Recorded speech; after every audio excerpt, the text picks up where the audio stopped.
lenguas indígenas, en este caso es el ñañú, pero es botón de muestra, podríamos haberla armado sobre el náhuatl, a lo mejor esa es una tarea para el año próximo. Las lenguas indígenas, cualquier idioma del mundo se habla, se escribe, y generalmente, si bien todas las lenguas originalmente son habladas, no sé, voy a usar la figura de Adán y Eva, ¿verdad? Bueno, pues primero hablaron, ¿verdad? Entonces, todas las lenguas primero se hablaron, pero todas las lenguas se pueden escribir. En las distintas partes del mundo hay tradiciones diferentes de escritura, y por eso quisimos empezar aquí con algunos documentos que son de la época colonial temprana, pero que todavía tienen la tradición de escritura mesoamericana. Tlacuilos se llamaban los profesionales de la escritura, bueno, en náhuatl, ¿verdad?, de la época precolonial.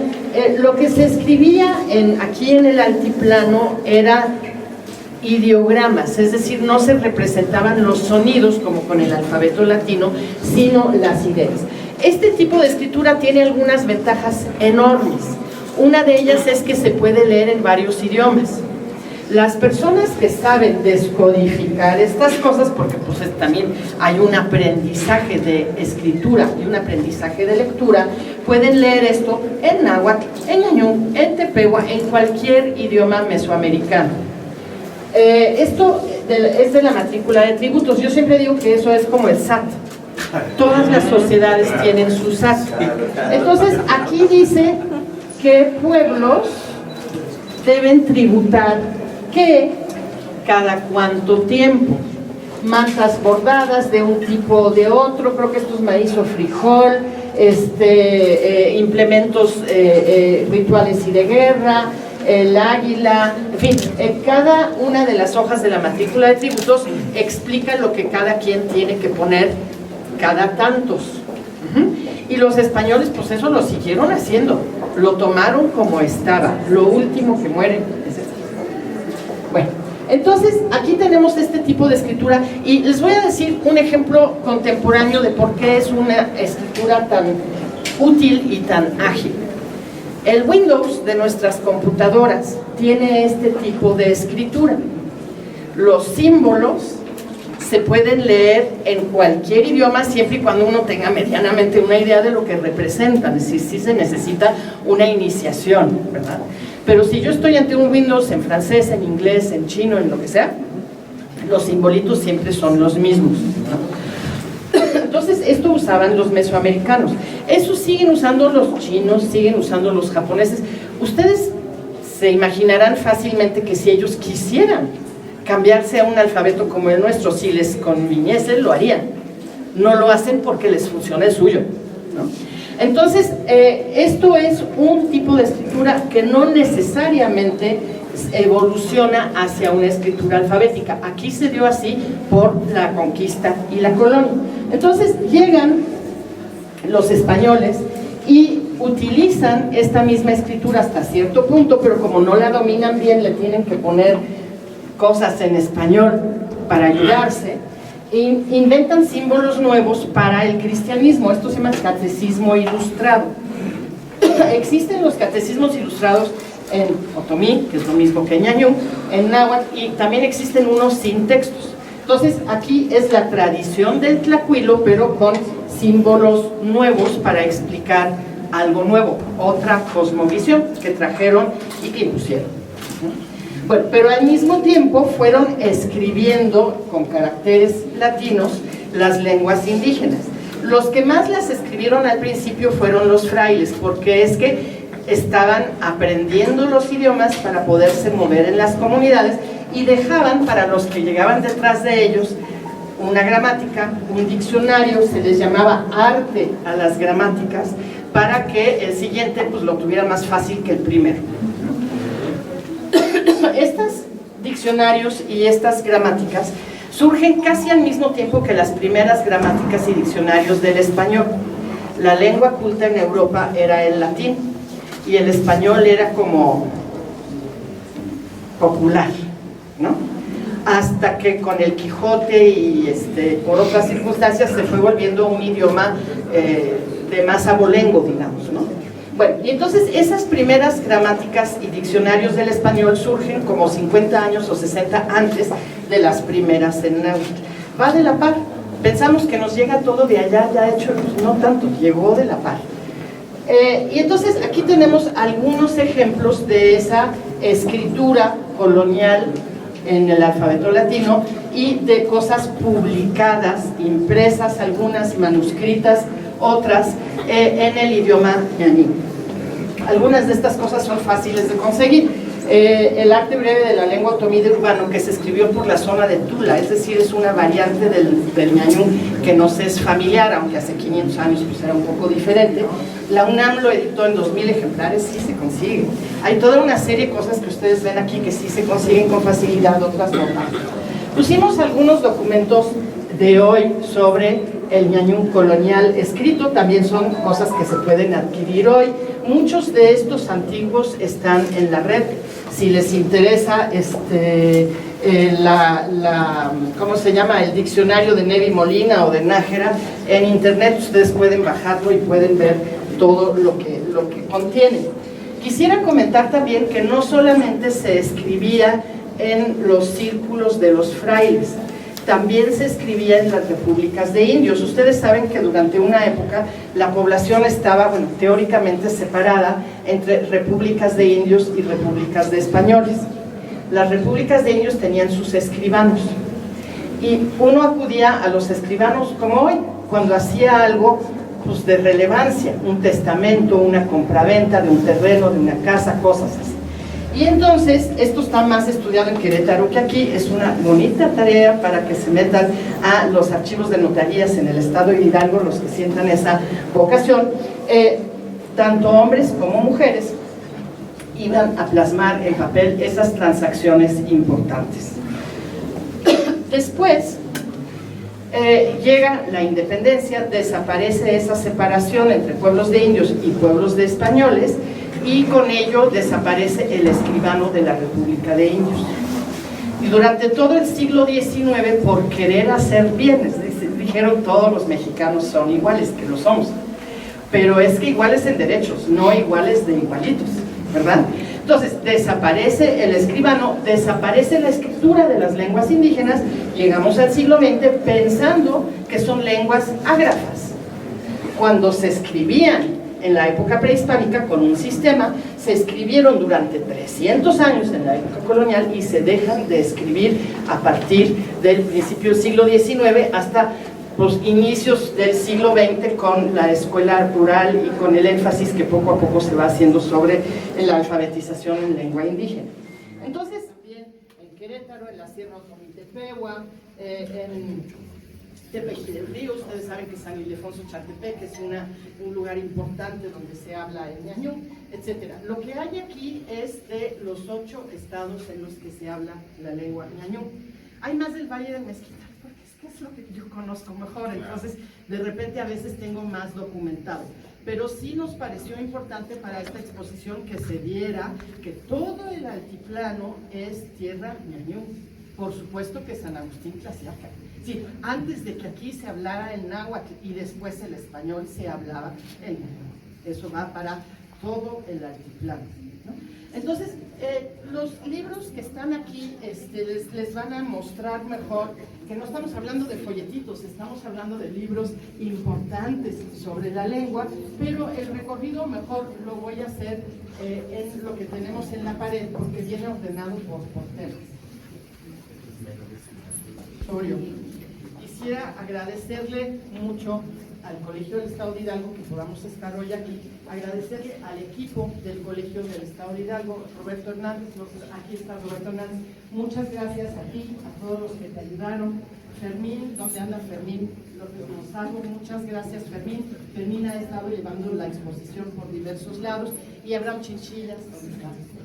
Que es mi cómplice en hacer para todas estas cosas. Si todos ustedes pues, hoy no estaríamos aquí, no estaría tan bien puesta esta exposición. Uno de los temas complicados cuando se escribe una lengua es la ortografía. Los idiomas, todos, también el español, fueron adquiriendo su ortografía con el tiempo. Si ustedes revisan documentos coloniales en español, incluso la misma persona escribía de modos diferentes su propio nombre. De repente así, de repente así, no tenía tanta importancia. Y con el tiempo se fue institucionalizando una manera de escribir. En el caso del español, el Quijote tuvo mucho que ver con eso. Y de repente hoy pues hay una manera correcta y una incorrecta. Ustedes dirán, bueno, pues si podían hacerle sin tanta regla, ¿por qué, verdad? Pues es que es más fácil leer algo que siempre está escrito igual, que cada quien lo escriba como lo oye, porque entonces tengo que leer en voz alta para saber qué estoy leyendo, ¿no? Entonces, dada esa importancia, aquí en el Valle del Mezquital, hace ya como casi 40 años, hubo un primer acuerdo ortográfico. Se juntaron los que más escribían, generalmente maestros, no todos, y ese acuerdo nos duró hasta hace muy poquito, pero tenía una desventaja, era nada más para el Valle del Mezquital, no incluía la Sierra Tonitepehua, no incluía Querétaro, no incluía Tlaxcala, no incluía todos esos otros lugares. Hoy hay un acuerdo que falta que se vuelva costumbre para la ortografía del ñañú, aunque se hable diferente en cada lugar. Cada quien lo habla, digamos, lo correcto es cómo lo habla y cada comunidad. No puede uno de un lugar decirle al del otro que eso es correcto o incorrecto, ¿cómo? Pero sí podemos escribir todos igual, ¿no? Ustedes saben que los argentinos y los españoles hablan diferente el español y lo van a hablar siempre como lo hablan y nosotros como lo hablamos, pero lo escribimos igual y eso ayuda a la comunicación. Aquí tenemos más ejemplos de libros de texto contemporáneos, es decir, de hoy en día, que se han hecho casi todos en el contexto de las escuelas, libros de texto, cartillas. Aquí hay una cartilla, Juan Benito, que es de 1940 y poquitos, y cuando trabajamos ahorita la biografía de Amparo Muñoz Basilio, encontramos en el archivo que ella había hecho un curso para implementar esa cartilla y la teníamos en específico esa, y está aquí. Porque bueno, son muchas las cartillas. Ustedes ven que antes de las computadoras hacíamos las publicaciones de manera un poquito más, digamos, menos estética, ¿verdad? Las hacíamos con un papel, le llamamos papel revolución, que por cierto es más ecológico que el que usamos ahorita, deberíamos de regresar, ¿verdad? Y poquito a poco ven ustedes cómo estas cosas que tienen un aire, por ejemplo, esto se ve que está hecho con esas letritas que con el bolígrafo despegábamos de un folio, ¿se acuerdan? Y después ven ustedes cosas cada vez más elaboradas. Lo que es bonito de esta colección de cuentos, de poesía, etcétera, es que con el tiempo se han hecho cada vez más cosas comerciales. ¿Y por qué digo que es bueno lo comercial? Porque es que hay quien lo compra. Y por ende puedo hacer más cosas, las hago lo más bonitas que se pueda para que compitan con otras. Si nadie estuviera interesado, pues no haríamos publicaciones de ese tipo, serían nomás de la escuela, que está bien que la escuela haga, ¿verdad? Pero es mejor que la vocación de escritura de cualquiera pueda redundar en un libro, que se publique, que se compre, ¿verdad? Entonces eso se nota muy bien en las portadas, cómo evoluciona la imagen de las cosas. Hay aquí algunas cosas que se refieren a traducción. Hemos traducido mucho.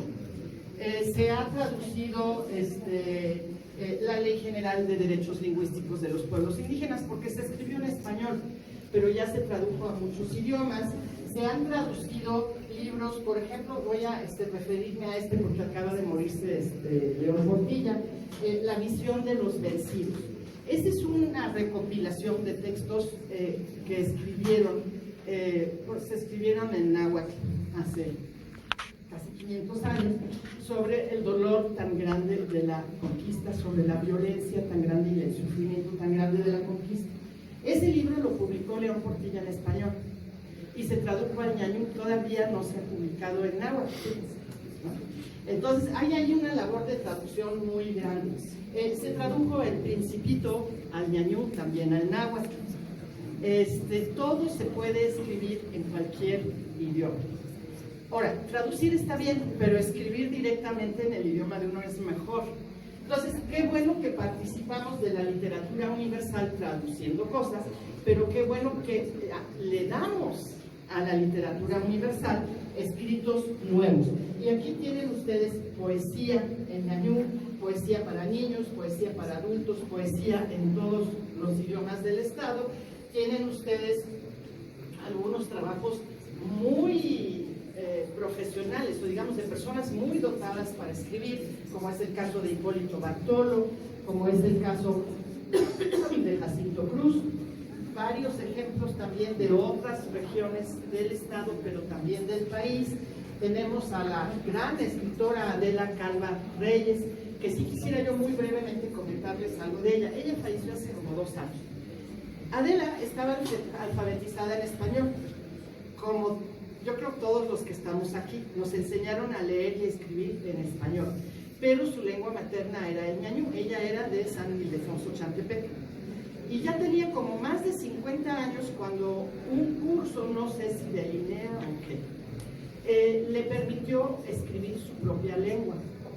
Y cuando supo escribir su propia lengua se inspiró. El español no lo había usado nunca más que para cosas utilitarias, pero saber escribir su lengua hizo que toda su creatividad se soltara. Y escribió varias cosas, algunas que todavía falta que publiquemos, pero hay un relato grande sobre la historia de su familia y de su comunidad, hay poesía.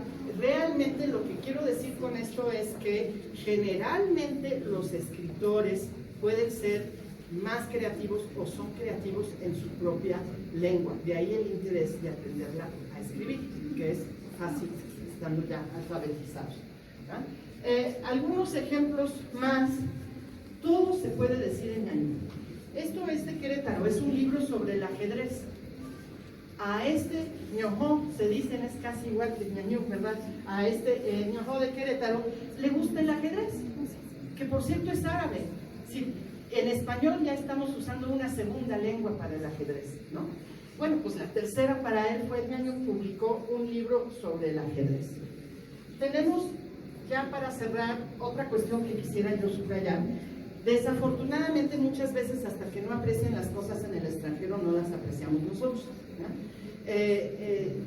Le damos importancia cuando de afuera nos dicen que es importante. Bueno, entonces para los que no hayan yo convencido hasta ahorita, aquí está una gramática de la lengua otomí por Guillermo von Humboldt, hermano de Alejandro, que por cierto acaba de cumplir 250 años de nacido. Guillermo se interesó en los idiomas del mundo y el parentesco entre los idiomas. Es el padre de la lingüística moderna. Durante su vida hizo 3 gramáticas del otomí. Fue tratando de mejorarlas.